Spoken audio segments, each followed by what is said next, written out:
Salam əziz müəllimlər. Mən bugün sizə qrupumuzda paylaşılan Türk vəsaitindən olan sual nümunələrinin izahını verəcəm.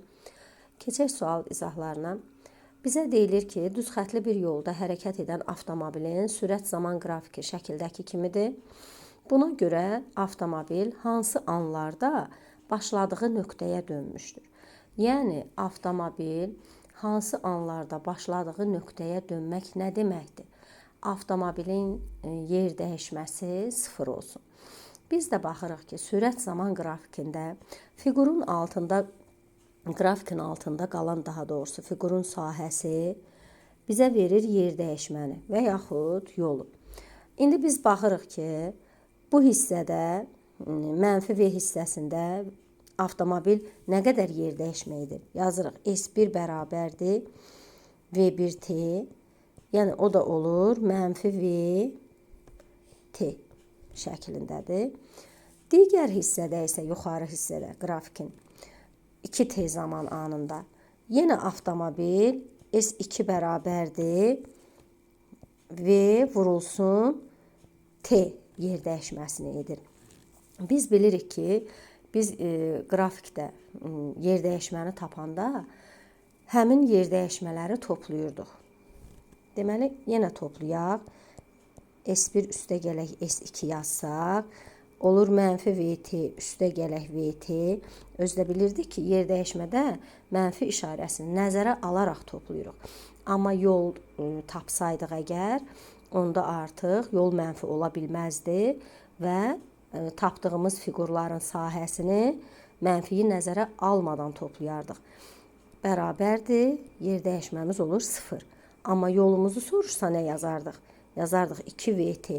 Niyə? Çünki yol mənfi qiymətlər ala bilməz. Yol müsbət skalyar kəmiyyətdir. Ona görə də yol olardı 2VT. Deməli, hansı zaman anında baş verdi? 2T zaman anında. Birinci halda. İkinci halda qrafikin altında qalan fiqurun sahəsinə baxaq. Deməli, bu hissədə də bizə yenə verilir. Deyək ki, S1 bərabərdir.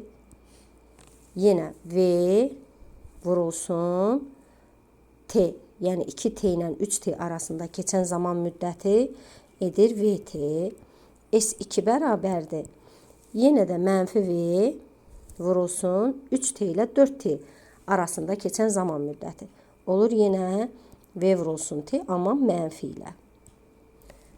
Yenə də biz yer dəyişməni tapsaq, S1 ilə S2-ni toplamalıyıq.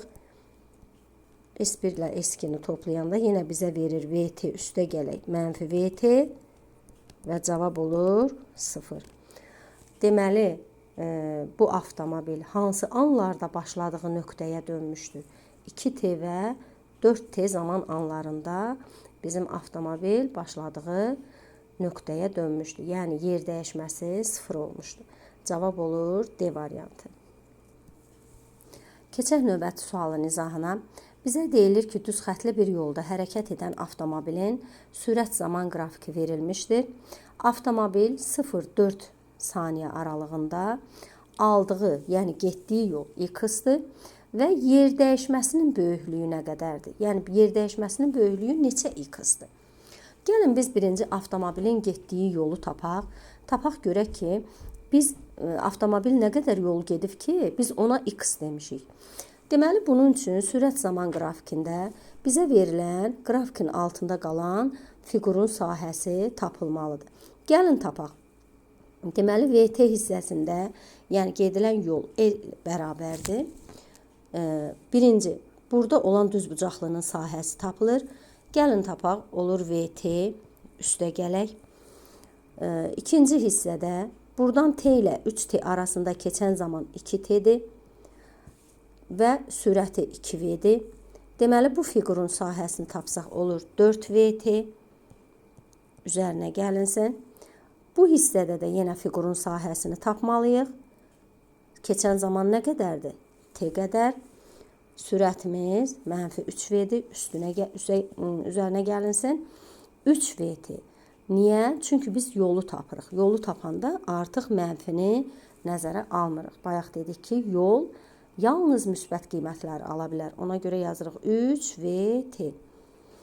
Toplayırıq, edir 8 VT. Deməli 8 VT-yə bir x deyilir.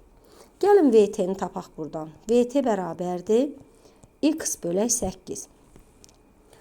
İndi gəlin yer dəyişməni tapaq. Yer dəyişməni tapanda yenə fiqurun altında, daha doğrusu qrafikin altında qalan fiqurun sahəsi tapılacaq.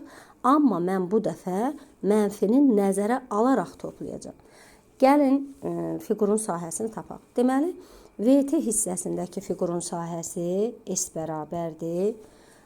Olur elə düzbucaqlıdan daha doğrusu olur VT. Üzərinə gəlinsin. Yenə deyirik T ilə 3T arasındakı zaman 2T'dir.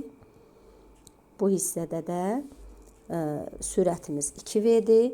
Edir 4VT. Üzərinə gəlinsin. Deməli, sürətimiz mənfi 3V'dir. Keçən zaman isə T qədərdir. Deməli, onda edir mənfi 3VT. Deməli, baxın, mənfini nəzərə alaraq topladım. Deməli, edir 2VT. Deməli, biz baxırıq. VT-yə nə almışdıq biz? X bölək 8. Bizə də deyir ki, X ilə ifadə edin. Yəni, 2 vurulsun, VT-nin yerinə yazıram. X bölək 8. 2 ilə 8 ixtisar gedir, qalır 4də 1 x. Deməli, x ilə ifadə etdik. Deməli, yer dəyişmənin böyüklüyü neçə x oldu? 4də 1 x. Cavab oldu A variantı.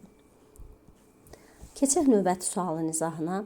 Bizə deyir ki, düzxətli bir yolda sabit 20 metr bölü saniyə sürətlə, ilk başlanğıc sürətlə daha doğrusu hərəkət edən Y avtomobili eldən keçdiyi anda ilk sürəti 0 olan, yəni başlanğıc sürəti 0 olan X avtomobili yeyinləşməyə başlayır. Yeyinləşən hərəkət edir. Avtomobillər M nöqtəsində yan-yana gəlir. Yəni bu avtomobillər M nöqtəsində görüşürlər. X avtomobilinin təcilinin böyüklüyünü tapın deyir. Deməli, biz baxırıq ki, Y avtomobili sabit sürətlə hərəkət edirsə, o bu qədər, bu 600 metrlik yolu bərabər sürətli hərəkət edir. Gəlin buradan zamanı tapaq. Deməli, S bərabərdir. V vurulsun T'dən. Biz alırıq ki, T bərabərdir.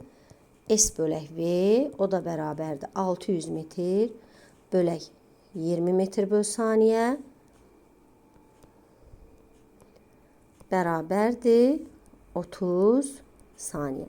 Deməli, keçən zaman müddəti, daha doğrusu Y avtomobili M nöqtəsinə gələnə qədər keçən zaman müddəti 30 saniyədir.